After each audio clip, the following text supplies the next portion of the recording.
늙고 힘 떨어지면 어딘가 의지해야지. 별 수 있겠어. 아들이든 딸이든 지팡이든 유모차든 그년 생각만 하면 치가 떨려서 원. 사실 그년이 30년 전에 니나노 술집에 흘러들어온 작부였지. 소판 돈을 그년 가랑이에 집어넣는 사람이 하나둘이 아니었거든. 죽은 내 남편도 한때 돈만 생기면 그년에게 가는 기라. 농사밖에 모르고 살던 사람이 보상받은 돈 뭉치를 들고 어디로 가겠어? 자식들에게 빼앗기거나 엉뚱한 짓을 하러 다니거나 둘 중에 하나지. 아무튼 살던 곳에 다시 오니 정말 좋아.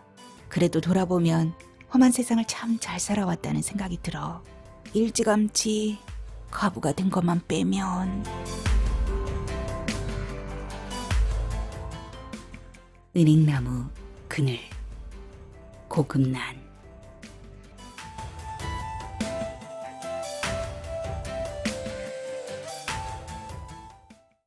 기차 바퀴 굴러가는 소리에 잠에서 깨어났다.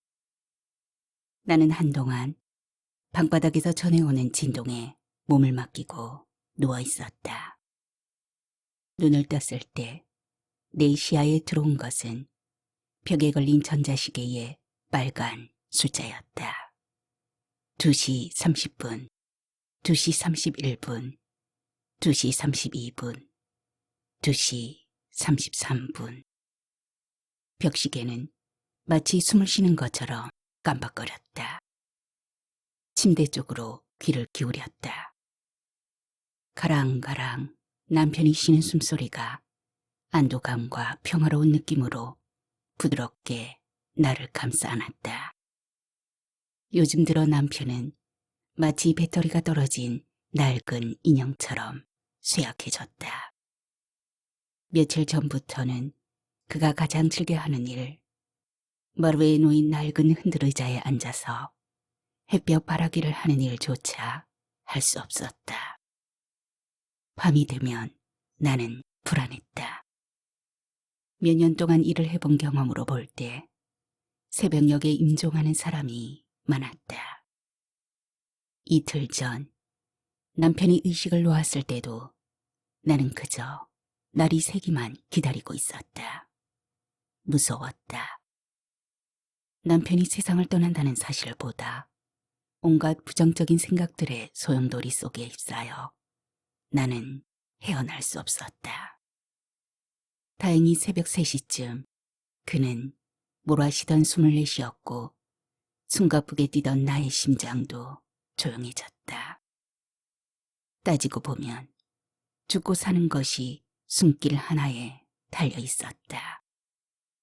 들이신 숨을 내뱉지 못하거나 들이쉬지 못하면 그 길로 세상과 이별이었다. 기차가 지나갔다. 이 시간에 지나가는 기차는 거의 화물열차였다. 잠은 애당초 도망가버린 상태였다.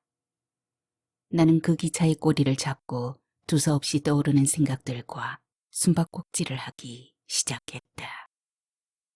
지난 봄 이 집으로 이사 온 뒤로 한 번도 깊은 잠을 자본 적이 없었다. 계약할 때는 미처 몰랐는데 기차는 거의 10분 간격으로 오르내렸고 소음이 내 잠을 빼앗아 갔다. 현관문을 닫으면 소리는 반으로 줄었지만 문제는 남편이었다. 그는 잠을 자지 못해서 토끼처럼 눈이 빨개지고 먹은 음식을 입으로 내놓았다. 나는 집 주변을 잘 살피지 못하고 이사 온 것을 후회했지만 이미 엎질러진 물이었다. 항상 그랬다. 내 딴에는 요모조모 따져서 결정하지만 상황 속으로 들어오면 예상하지 못했던 문제들이 나타나서 나를 힘들게 했다. 문득 언니의 말이 떠올랐다. 40 중반의 나이에 홀로 된 언니는 나와 성격이 달라서 다툼이 잦았다. 언니는 말이 조리 있고 빨라서 할 말을 다 하고도 늘 직성이 풀리지 않는 것 같았다. 그리고 그것이 내 탓이라도 되는 양 마음에 없는 말을 했다. 너 내가 혼자 산다고 업신여기고 대드는 거지? 절대로 그런 일 없다고 해명할수록 언니는 소리를 높였다. 그런데 지금은 그 언니를 이해할 수가 있다. 이해를 하고자 하는 것이 아니라 저절로 그 마음이 알아지기 시작했다. 나는 40년 동안 한 남자와 살았다. 남편은 나를 만나기 전부터 결핵을 앓고 있었지만 그 사실을 첫 아들이 감염된 뒤에야 알았다. 아들의 체격이 왜소한 것은 어릴 때부터 결핵약인 나이드라지드를 너무 많이 먹인 탓일 것이다. 젊은 날에는 남편 곁에서 도망가고 싶은 순간이 많았었다. 그러나 그런 마음이 들 때마다 아픈 사람을 두고 가는 것은 가난하기를 버리는 것보다 더 몹쓸 짓이라는 생각이 들었다. 몸이 좋아져서 사람 구실을 할 수 있을 때 가도 늦지 않으리라 싶었는데 평생 그 테두리 안에서 매몰돈 셈이었다. 요즘은 나 역시 안절부절 못하다가 얼굴이 붉어지는 증상이 도졌다. 50대 초반 무렵에만 해도 갱년기 현상이라 여겼는데 고질병이 된 것 같다. 방향 없이 흘러다니던 생각 끝으로 아들의 얼굴이 떠올랐다. 큰아들 태규가 해운대 신시가지로 이사를 오라고 했을 때 나는 두 손을 내저었다. 엄마, 왜 자꾸 변두리로 다니면서 나를 불편하게 만드세요? 좀 가까이 있어야 자주 볼 수 있죠. 그건 제 마음일 터였다. 자주 올 필요 없다. 뭐 좋은 일이 있다고. 태규는 호텔에서 일하면서 스스로 짝을 찾았고 결혼한 지 3년 만에 24평짜리 아파트를 마련한 착한 아들이었다. 아무것도 도와준 것이 없는데 용돈을 보내주는 것도 미안하고 부끄러웠다. 더구나 아들의 이름으로 들어오는 돈은 좀 괜찮더니 언젠가부터 며느리의 이름으로 돈이 들어오기 시작하면서 마음이 많이 불편해졌다. 내가 간병인 일을 시작한 것은 그 불편함이 부담으로 바뀌기 시작할 무렵이었다. 일을 가지는 바람에 며느리의 산후 뒷바라지를 해주지 못했다. 내가 생활에 도움이 되지 않는다는 것을 눈치챈 며느리는 친정어머니에게 아이를 맡기고 직장에 다녔고 그 손자가 어린이집에 들어갈 나이가 되었다.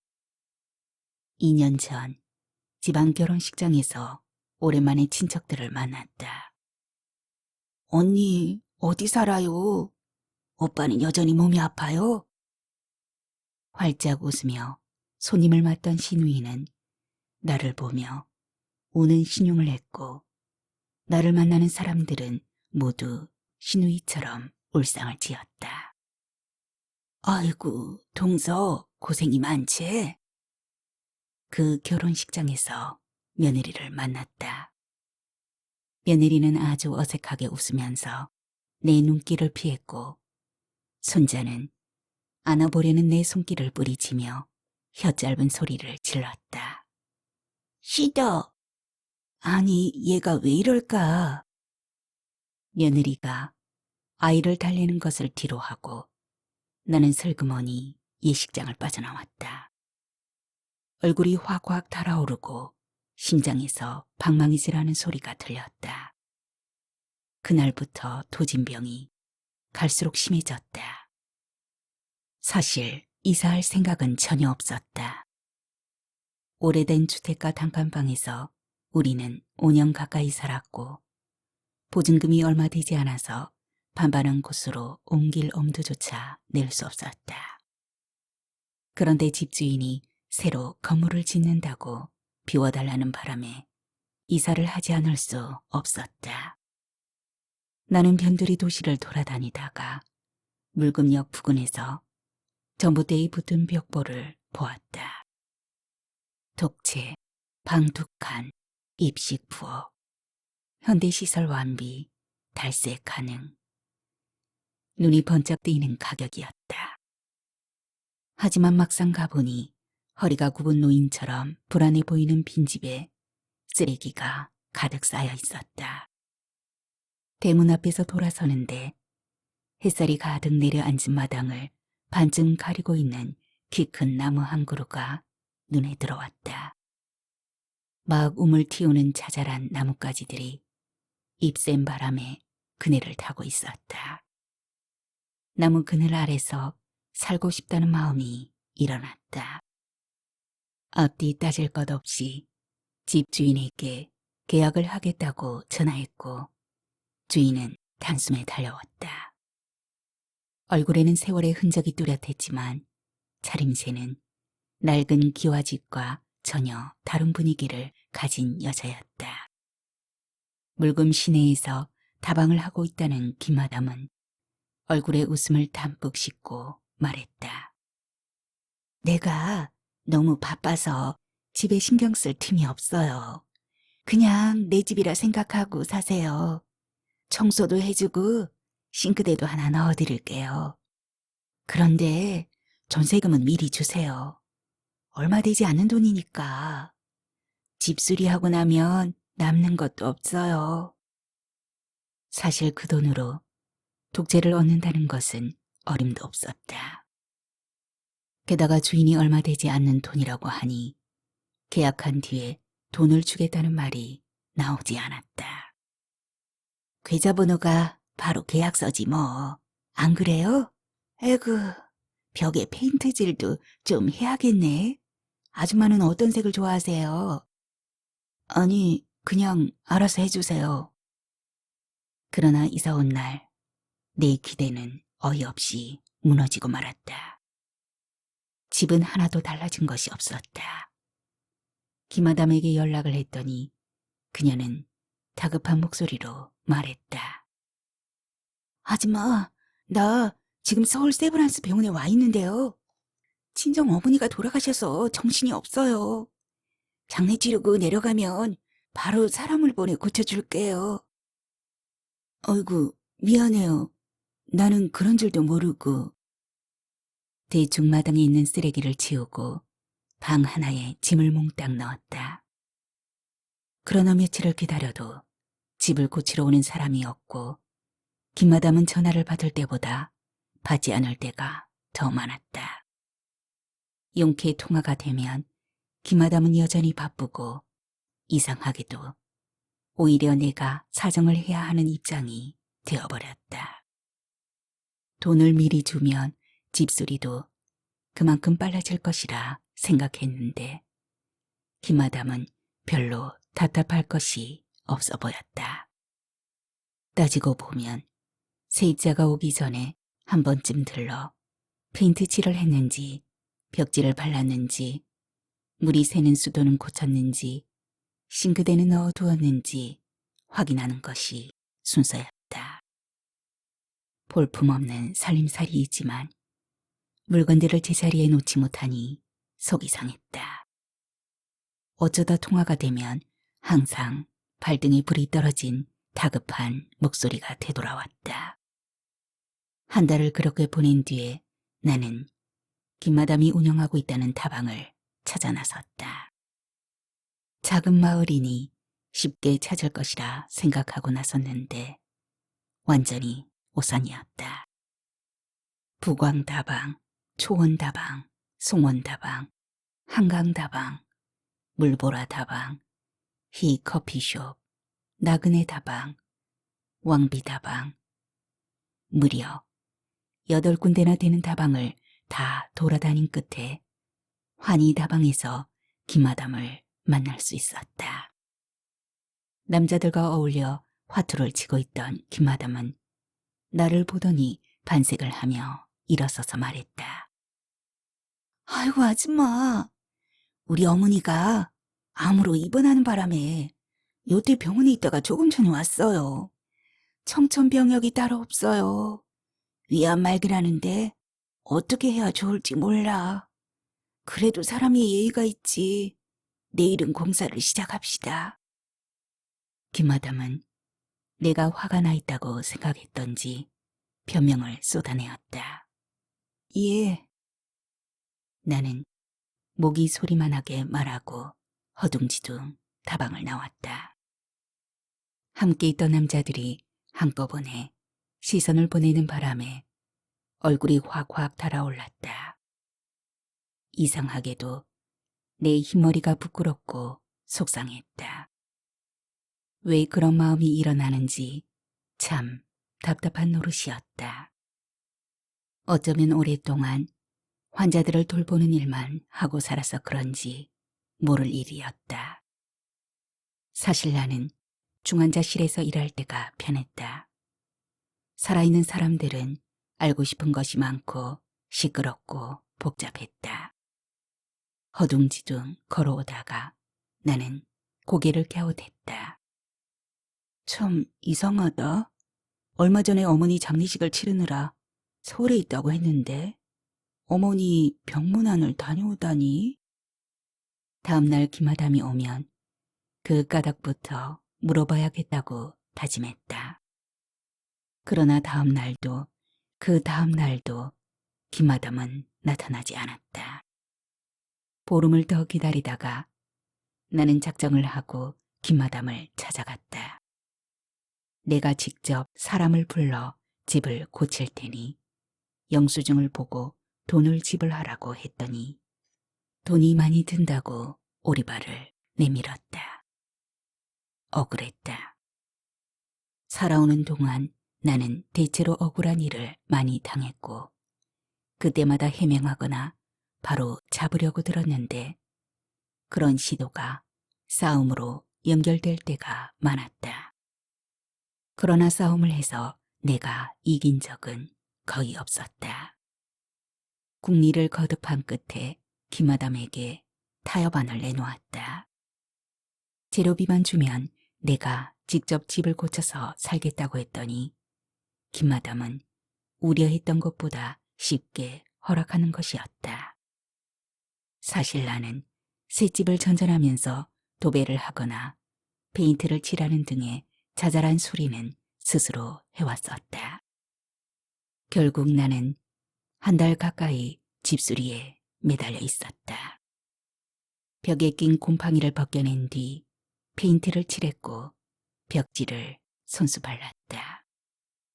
재활용품점을 찾아가서 쓸만한 싱크대를 철공소에 부탁하여 헌 대문을 구해 달고 쇠솔로 녹을 벗겨낸 뒤 초록색 페인트를 칠해 놓으니 마치 거지 여자를 목욕시켜 놓은 것처럼 깔끔해졌다.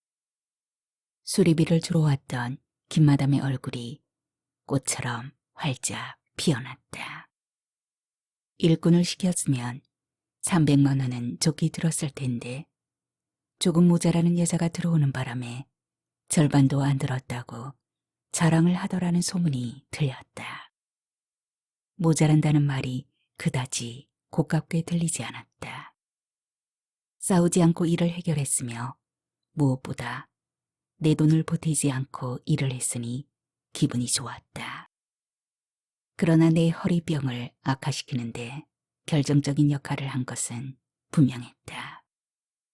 어쨌거나 짐을 정리하자 둥지 속에 들어앉은 새처럼 마음이 편했다.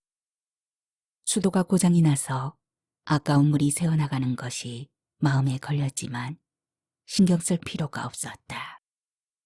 수도 요금이 아무리 많이 나와도 한 달에 10,000원씩만 내기로 했으니 손해볼 것은 없었다. 그러나 버려지는 물이 아깝고 남의 돈이 아까웠다.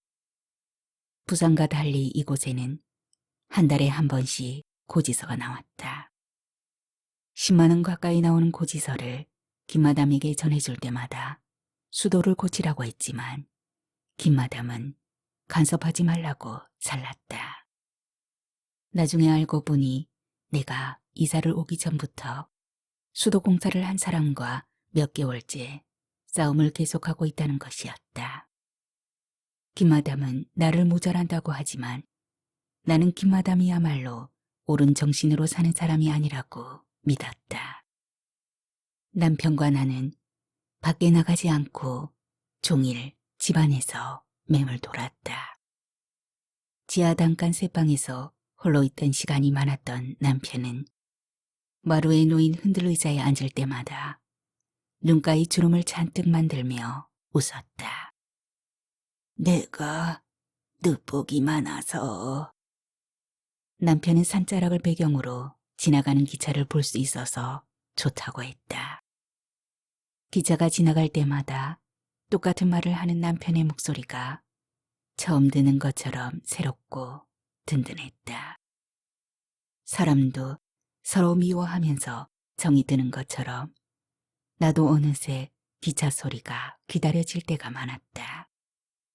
우리는 나란히 벽에 기대 앉아 서울로 올라가는 기차인지 부산으로 내려가는 기차인지 알아맞히는 게임을 하거나 사람이 몇 명이나 타고 있는지 화물열차가 컨테이너 박스를 몇 개 달고 가는지 세며 놀았다. 가끔은 바퀴 굴러가는 소리에 맞추어 기찻길 옆 오막살이 아기아기 잘도 잔다. 칙폭 칙칙폭폭 칙칙폭폭 하고 내가 노래를 부르면 남편은 더없이 행복한 표정을 지었다.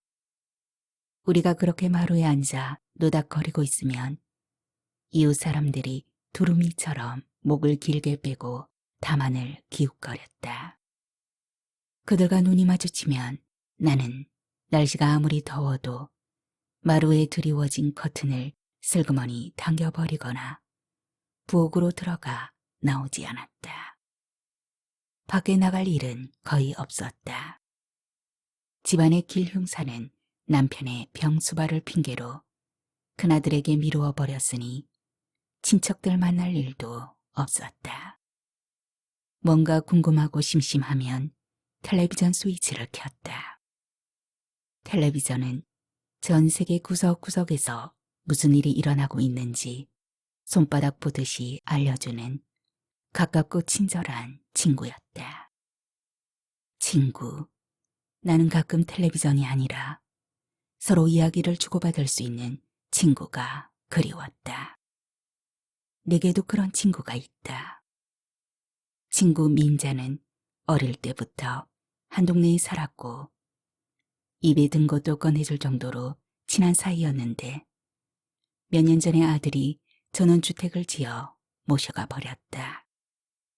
어쩌다 전화를 하면 우리는 서로가 올라오너라 내려오너라 하면서 통화를 끝냈다. 사실 내가 올라가는 것이 이치였다. 친구도 친구지만 작은 아들 성규가 서울로 취직해 간 지 3년이 되었지만 아직 자취방에도 한번 가보지 못했다. 기차를 타면 아들에게도 가고 친구 집도 구경할 수 있겠지만 그것은 남편이 세상을 떠난 뒤에야 이루어질 꿈 같은 일이었다. 나는 지금까지 무엇을 하고 살았을까? 돈이 넉넉하게 있으면 걱정이 없으리라 믿고 일을 했는데 돈은 쫓아가는 속도만큼 내게서 도망갔다. 몸이 아프지 않으면 행복하겠다고 믿는 순간부터 건강이 내게서 멀어져 갔다. 외롭다고 느끼기 시작하면서 아들과 친구가 하나둘 타지로 떠나갔다. 지금은 남편이 내 옆에 있는 것이 큰 위로인데 그도 이제 떠나려고 한다. 결혼할 당시 개인 회사에서 격리직으로 있던 남편은 몸이 나빠지는 바람에 직장을 그만두었다. 나는 쥐꼬리만큼 받아온 퇴직금을 축내지 않으려고 구멍가게도 해보고 식당도 해보았지만 대부분 손해만 봤다. 50을 간 넘긴 무렵에 장사를 접고 나니 하루에도 몇 번씩 죽고 싶은 생각이 울컥울컥 솟구쳐 빌딩 옥상에 올라가 본 적도 있었다. 결국 병원을 찾아갔는데 젊은 의사는 참으로 성의 있게 내 말을 들어주었다. 그대로 방치해두면 정신착란증이 올 수도 있어요. 모든 일을 집안 식구들과 의논하고 조금씩 나누도록 하세요. 아니면 새로운 일을 시작해보는 것도 좋은 방법입니다. 할 줄 아는 게 아무것도 없어요. 누구나 모르고 일을 시작합니다. 적성에 맞는 일을 한번 찾아보세요. 의사의 말을 염두에 두고 찾은 일이 간병이었다.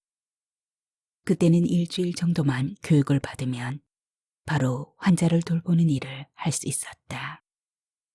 나는 육체가 병들어 있는 사람들을 돌보면서 폐경기와 함께 찾아온 우울증을 고치려 든 셈이었다. 그 일은 내게 맞았다. 환자를 잘 돌본다는 입소문이 나면서 24시간씩 중환자실에서 근무할 때도 있었고, 한 달씩 출장 근무를 할 때도 있었다.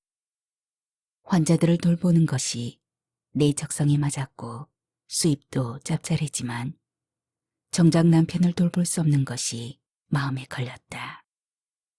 내가 없는 동안 그는 술을 마셨고 내가 곁에 있으면 거짓말처럼 말짱했다.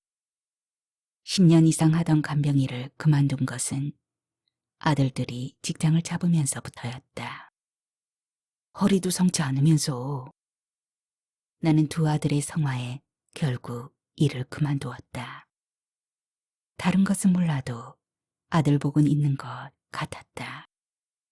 그러나 30 중반인데도 결혼할 생각을 않는 성규 때문에 내 가슴이 타들어갈 때가 많았다. 내가 허리 수술을 미루고 있는 것이나 네가 결혼을 미루는 것이나 똑같구나. 올 여자도 없겠지만 결혼을 하고 싶지도 않아요. 부모를 잘못 만나서. 성규가 하는 말에 밑바닥 마음을 가늠하면 가슴이 아팠다.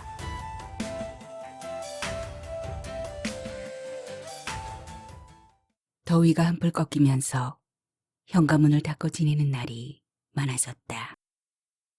가을로 접어들었는지 어느 날부터 마당에 노란 나뭇잎이 하나둘 떨어지기 시작했다.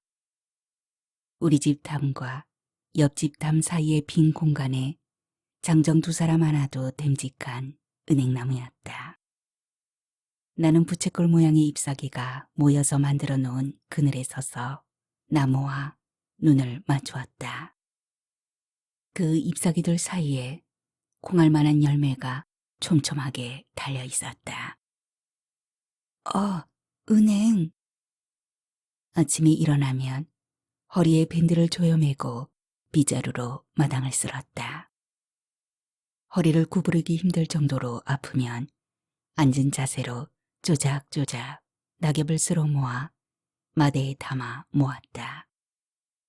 그렇게 일주일쯤 지난 어느 날 아침, 나는 낙엽 사이에 떨어져 있는 노란 은행 열매를 발견했다. 손으로 집어드는 순간 구린 냄새가 확 풍겼다. 몇 년 동안 남편에게 은행 열매를 먹였지만 그런 냄새가 나는지 몰랐었다. 성규가 인터넷에서 은행나무에 대한 것을 찾아 인쇄해 주던 기억이 떠올랐다. 지구상에서 가장 오래 존재한 식물이라는 것. 열매를 맺기까지 수십 년이 걸리지만 한번 맺기 시작하면 1000년이 지나도 계속 열매를 맺는다는 것. 열매는 달지만 독성 때문에 한꺼번에 많이 먹으면 탈이 날 수 있다는 것.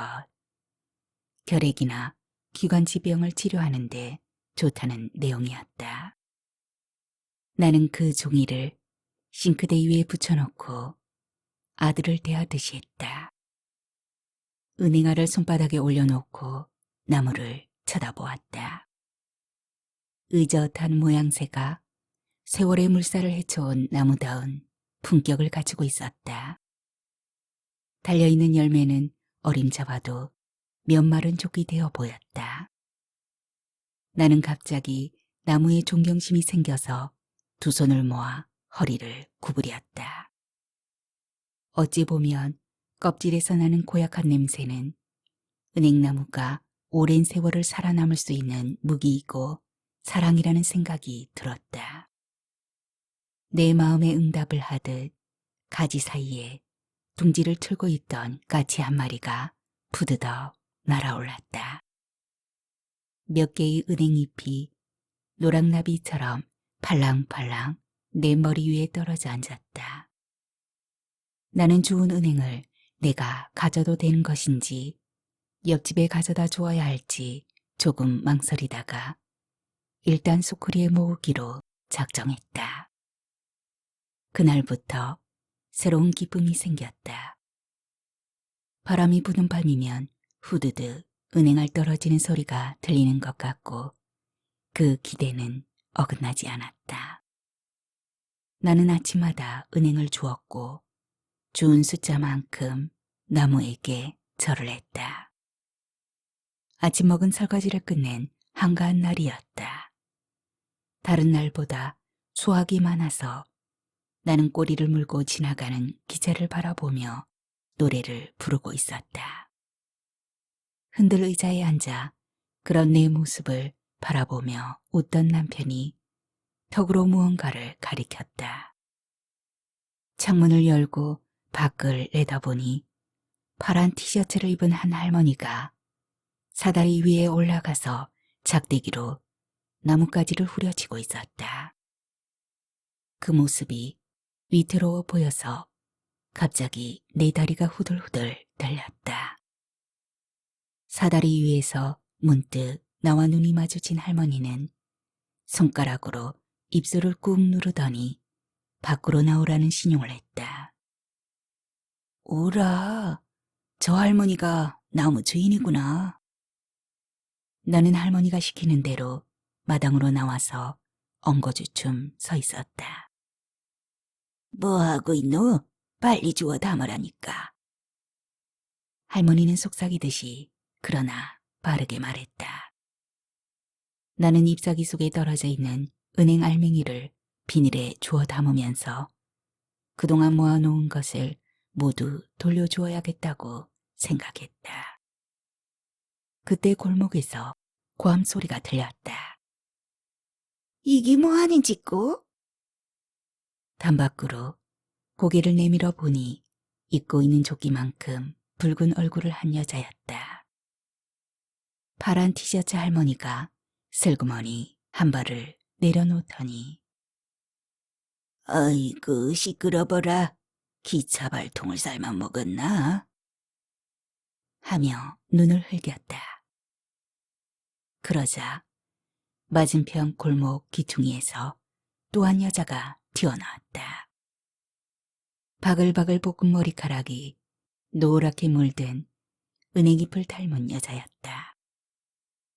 이 할마씨가 혼자 몰래 나무에 올라가다니 이게 벌써 몇 번째고.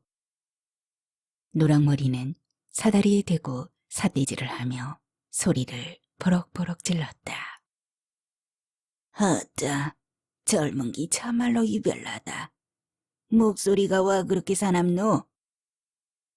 파란 티셔츠 할머니는 입으로는 두 여자를 반격하면서 얼른 내려와서 은행을 비닐에 주워 담았다. 진홍조끼와 노랑머리는 입에 거품을 물었다. 주먹을 쥐락펴락하는 노랑머리의 손가락 끝에 있는 보라색 손톱이 꽃잎처럼 흩날렸다. 나이살이나 먹은 사람이 하는 짓은 영케차반이라. 그렇게 얼마나 처먹고 살려고 저러는지. 나는 공범으로 몰릴 것 같아서 여자들의 눈치를 보며 변명했다. 이 할머니 나무인 줄 알고. 나는 세 사람의 얼굴을 번갈아 보며 뒷걸음질을 쳤다. 뭘 몰라도 한참 모르는 모양인데 이 나무는 임자가 없어. 노랑머리는 대놓고 내게 반말을 했다. 그래서 늘 싸움이 붙는 거야. 작년부터 이 골목에 사는 사람들이 함께 털어서 나누어 가지기로 했는데 그걸 못 참고 저렇게 주책을 떨고 있으니 원. 어쨌거나 당신도 은행을 가지고 갈 자격이 있으니 그리 하라. 반말에 마음이 걸렸지만 그동안 주워둔 은행알을 내가 가져도 된다는 말이 반가웠다. 노랑머리가 장걸음으로 다가오더니 은근하게 말을 걸었다. 저 할머니는 은행알을 모아서 양산장에 내다 팔거든. 돈을 만들려고 저렇게 얌티짓을 하는 거야. 이 말을 맞대고 있는 집집마다 문이 열리며 사람들이 하나둘 고개를 내밀고 있었다. 내가 대문 안으로 엉덩이를 집어넣으려는 순간 노랑머리의 발이 먼저 마당 안으로 들어왔다. 이사 온 지가 6개월이면 서로 인사나 나누며 살 때도 되었지. 그녀를 선두로 몇몇 할머니들이 슬금슬금 마당으로 들어왔다. 아이고, 공단같이 꾸며놓았네. 김마담이 땡 잡았구먼. 파란 티셔츠와 진홍빛 조끼도 현관 안으로 들어올 눈치였다. 나는 얼른 마루로 올라와 방문을 닫은 뒤 두 팔로 그들을 가로막았다. 남편이 시끄러운 걸 싫어해요. 아이고, 이 가부촌에 남편 있는 사람이 다 있네. 나가요, 나가. 나도 모르게 소리를 내지르며 그들을 대문 밖으로 밀어내었다. 씩씩거리며 대문을 걸고 몸을 돌려보니 노랑머리가 팔짱을 끼고 웃고 있었다. 잘했어. 붙여봐야 득될 거 하나도 없거든. 공연히 말만 물어내지. 나보다 10년은 어릴 것 같은 여자가 반말을 해대니 기분이 상했다. 노랑머리는 그 뒤로 자주 나를 찾아왔다. 나는 그녀를 10년 아래로 보았는데 그녀는 첫눈에 나를 동갑내기로 보았다고 했다. 요즘이야 투자하는 만큼 젊어 보이는 시대니까. 노랑머리는 묽은 토박이로 동네 일을 손바닥 보듯 훤히 알고 있었다. 내가 허리가 아파서 걸음을 잘 못 걷는다고 하자 여자는 유모차를 한 대 구해주겠다고 했다. 손을 내저었더니 그녀는 하하 대고 웃었다. 아무리 자존심 내세워도 늙고 힘 떨어지면 어딘가 의지해야지. 별 수 있겠어? 아들이든 딸이든 지팡이든 유모차든. 여기 할머니들은 유모차 밀고 잘도 다니지. 그들인들 자존심이 없겠어? 다 어쩔 수 없이 적응하는 거야. 여긴 방세가 싸서 대부분 외지에서 떠밀려온 사람들이 많아. 대부분 늙은 시어머니를 모시기 싫어하는 며느리들이 데려다 놓은 거야. 요양원에 보내면 돈이 많이 들잖아. 하긴 늙은이들이 얼마나 주책을 부렸으면 그런 결정을 내렸겠어? 이 집 뒤에 사는 안진뱅이 할머니만 물금 토박이이고 거의 부산 사람이지 아마? 아, 그 할머니? 나는 고개를 끄덕였다. 부엌으로 난 조그만 창문을 열면 자기 집 대문 앞에 앉아있는 할머니가 보였다. 노랑머리에 말을 빌리면 17살에 시집 왔는데 첫날 밤을 치른 다음 날부터 전 부인의 빈소에 끼니마다 밥을 지어 올렸다고 했다. 10년 뒤에 열차 사고로 남편을 잃었는데 그때 아이가 4명이나 되었다고 했다. 나는 그 할머니가 27살에 남편을 잃고 60년 동안 혼자서 내 아이를 기르며 살아왔다는 사실을 상상할 수 없었다. 노랑머리는 이야기가 바닥이 나면 김아담에게로 화살을 돌렸다. 내가 그년 생각만 하면 치가 떨려서 원. 아이고, 갑장도 진즉에 좀 알아보지. 이 집은 그냥 살려고 주어도 들어올 사람이 없었는데.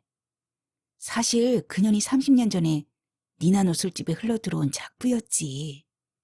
옛날에는 이 묽은 바닥에 사람들이 엄청 흥청거렸거든. 역 부근에 소시장까지 있어서 김해, 삼랑진, 원동은 물론 인근 지역에서 내노라 하던 소장소들이 몰려왔지. 그래서 술집이나 다방이 줄을 서고 투전판도 꽤나 벌어졌는데 소판 돈을 그냥 가랑이에 집어넣는 사람이 하나둘이 아니었거든. 죽은 내 남편도 한때 돈만 생기면 그년에게 가는 기라. 그 바람에 내 속이 다 썩어빠졌지. 남편이 무서워서 끽소리 한번 못했는데 지금 생각하니 바보 중에도 상 바보라. 나는 이 작은 동네에 다방이 많은 이유를 비로소 알았다. 이 후진 동네에 지금은 대학 캠퍼스와 신도시가 들어선다고 난리야. 토지공사에서 300만 평을 매입했는데 IMF가 터지는 바람에 한동안 숙지막 했지. 말 들어보니 요즘 다시 120만 평을 사들여 3단계 도시계획을 착수했다고 하던데 우리 같은 사람들이야 그 내막을 어찌할 수 있겠어? 여기 좀 괜찮아 보이는 땅은 대부분 외지 사람들 것이야. 사정도 모르고 헐값으로 토지를 판 뒤에 속을 끓이다가 죽은 사람도 많아. 농사밖에 모르고 살던 사람이 보상받은 돈 뭉치를 들고 어디로 가겠어? 자식들에게 빼앗기거나 엉뚱한 짓을 하러 다니거나 둘 중에 하나지. 김마담도 이 집을 보상이나 받을 요량으로 그저 죽다시피 사놓은 거야. 그나저나 공사가 시작되면 저 좋은 들판도 사라지고 말겠지. 모두들 발전이 된다고 좋아하지만 나는 싫어. 그럼 이 동네도 없어지는 거가? 내가 겁먹은 목소리로 물었다. 보나마나 누군가가 재개발이란 명목으로 아파트를 지으려 들겠지. 나는 몇 년 동안 살던 집을 세주고 나갔다가 작년에 다시 들어왔어. 아파트가 편하다고는 하는데 평생 땅을 밟고 살아서인지 그 성냥갑 같은 집에서는 숨이 막혀 못 살겠더라고. 게다가 저놈의 기차 소리가 귀에 밟혀서 견딜 수가 있어야지. 불면증으로 엄청 고생하다가 기차 소리를 다시 들으니 거짓말같이 잠이 오더라고. 옛날부터 이 동네는 구슬할 필요가 없다는 말이 있어.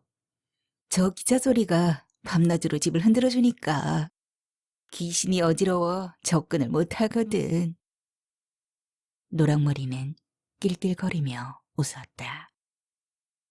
아무튼 살던 곳에 다시 오니 정말 좋아.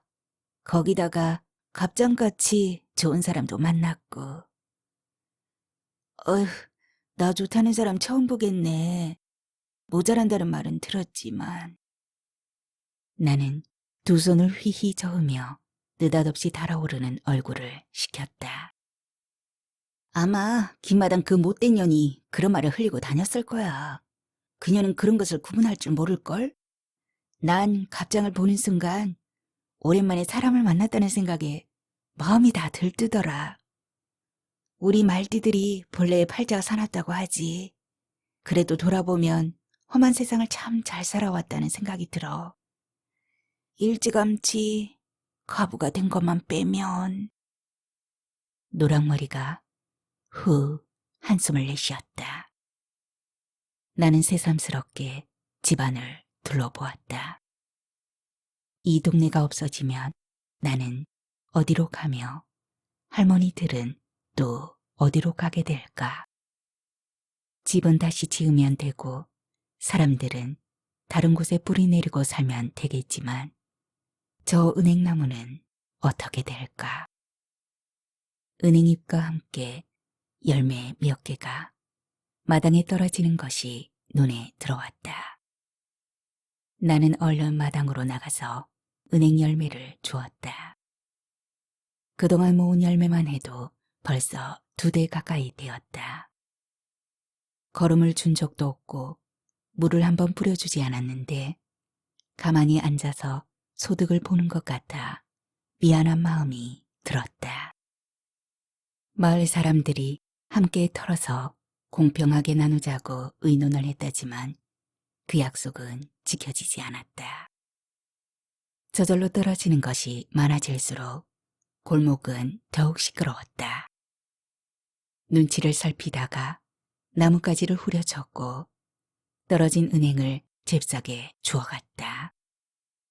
그 바람의 덕을 보는 것은 나였다. 나무를 흔들어 대면 우리 집 마당에도 떨어지는 것이 있기 마련인데 아무도 내놓으라는 사람이 없었다. 냄새나는 겉껍질을 벗겨내고 잘 씻어 말린 뒤 단단하고 하얀 열매를 망치로 깨뜨리면 갈색 얇은 막에 둘러싸인 속알맹이가 나왔다. 고운 살을 보호하려고 이렇게 겹겹이 옷을 입고 있었나 싶은 생각이 들 정도로 알맹이는 연하고 부드러웠다. 프라이팬에 참기름을 조금 두르고 익히면 노란색은 금방 연두빛으로 변하여 반짝반짝 빛이 났다. 나는 약간 쓴맛과 함께 쫀득쫀득한 은행을 남편 입에 넣어 주었지만 종일 한두 개 먹고는 고개를 가로저었다. 김마담이 건장한 남자들을 데리고 나타난 것은 내가 남편 목욕을 시키던 어느 날 오후였다. 따뜻한 물수건으로 온몸을 닦아주며 나는 남편에게 물었다. 시원해요? 그는 눈을 뜰 기력조차 없는지 고개를 조금 끄덕였다. 사람들이 웅성거리는 소리에 밖으로 나갔더니 두 남자가 나무를 타고 올라가 긴 막대기로 가지를 후려치고 있었다. 너무 심하게 다루는 것이 마치 내 몸을 때리는 것 같은 느낌이었다. 가지 끝에 달려있던 은행들이 우리 마당 여기저기 툭툭 떨어졌다. 노랑머리가 나타난 것은 바로 그때였다. 그녀는 험악하게 말했다. 김마담이 와 여기 끼어드노? 끼어들다니. 사람이 양심이 있어야지. 지금 이 골목에 살고 있는 사람들도 갈라먹기 모자라는 판에 당신이 왜 끼어드냐고. 어허? 할머니가 참 웃기네. 내 집이 여기 있으니까 끼어들 수밖에. 뭐? 할머니? 네 말 다 했나? 노랑머리가 김마담을 담 옆으로 밀어붙이면서 험악하게 말했다. 노랑머리가 골목을 둘러보며 큰 소리로 말했다. 할머니들, 오늘 김마담이 이렇게 장정들을 데리고 와서 은행을 털어준다네요. 빨리 나와서 은행 주워가세요. 김마담은 어이없다는 표정을 짓더니 소리를 질렀다. 이 할머니가 죽고 싶어 환장을 했나? 환장했다면 어쩔래? 이 나쁜 년아. 나쁜 년? 내가 나쁜 짓 한 게 뭐 있는데? 말 잘했다. 이 늙은 여우 같은 년아. 가슴에 손을 얹고 생각해봐라. 말이 끝나기 전에 김마담이 빨간 손톱을 바짝 세우고 비호같이 노랑머리채를 잡고 늘어졌다. 예견하고 있었다는 듯이 노랑머리도 잽싸게 김마담의 목덜미를 잡아 비틀었다. 두 여자가 엉켜서 뒹구는 바람에 골목 안은 순식간에 난장판이 되었다. 나는 나무 위에 서 있는 남자들을 향해 다급하게 소리를 질렀다. 아이고, 아저씨들 좀 말려주소. 남자들은 애당초 사다리 위에서 내려올 생각이 없어 보였다. 아지매, 본래 싸움은 말리면 더 커지는 법. 아마 힘을 써먹을 데가 없어서들 저러는 모양이니 그냥 둡시다. 남자들은 다시 가지를 후려치기 시작했다. 두 여자는 엉켜서 뒹구는 바람에 골목 안은 구린내로 진동을 했다. 이년아, 나는 몸뚱어리는 팔았지만 남의 서방은 뺏어본 적이 없다. 그게 네 탓이지 왜 나를 탓하느냐? 나도 먹여 살려야 할 새끼들이 있고 평생 방꼬들을 지고 누운 남편도 있고 치매 걸린 엄마도 있다. 왜? 나보고 어쩌라고? 남자들이 도무지 안 되겠다 싶었던지 나무에서 슬금슬금 내려왔다. 어허, 좀 전엔 우리 김마담 누님께서 왜 이러시나? 노랑머리가 악다구니를 퍼부었다. 내 언젠가 저 늙은 여우와 한번 붙으려고 벼르고 있었지. 전현 때문에 고통받는 거 생각하면 이가 갈려서. 그게 언제적 일인데 지금 와서 시비냐? 잠시 숨을 고르던 두 여자가 다시 붙을 기미가 보이자 남자들이 김마담의 양 어깨를 걸고 뒷걸음질을 쳤다. 아따 누님, 오늘 밤 새 한 마리 잘 잡으면 그까짓 은행이 문제겠소. 우와 누님답지 않게 이게 무슨 꼴이요 꼴이. 어허 이 구린내. 자 갑시다. 내가 오늘 끝발 올려가지고 물금장에 나오는 은행을 몽땅 사줄게. 더러운 놈. 말이야 비단이네. 두 남자 힘으로 이럭저럭 싸움은 끝난 것 같았는데 갑자기 김마담이 코를 훌쩍거리더니 울기 시작했다. 그 모습을 바라보던 노랑머리가 한 수 더 떠서 뻐정다리를 하고 통곡을 했다.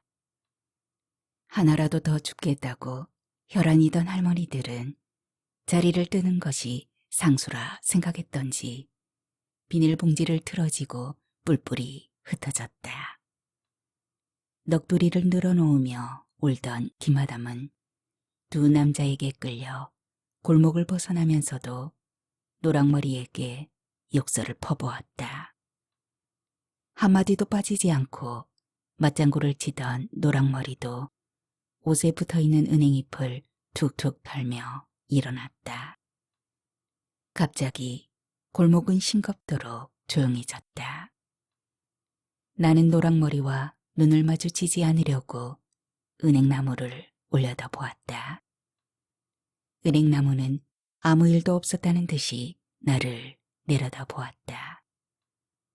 기차가 지나가고 있었다.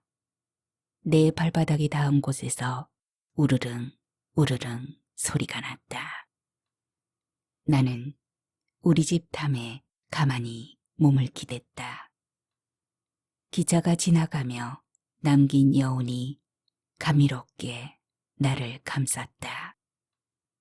은행나무는 짧은 가을해를 받아 그늘을 만들어 우리 집 마당을 조용히 덮고 있었다.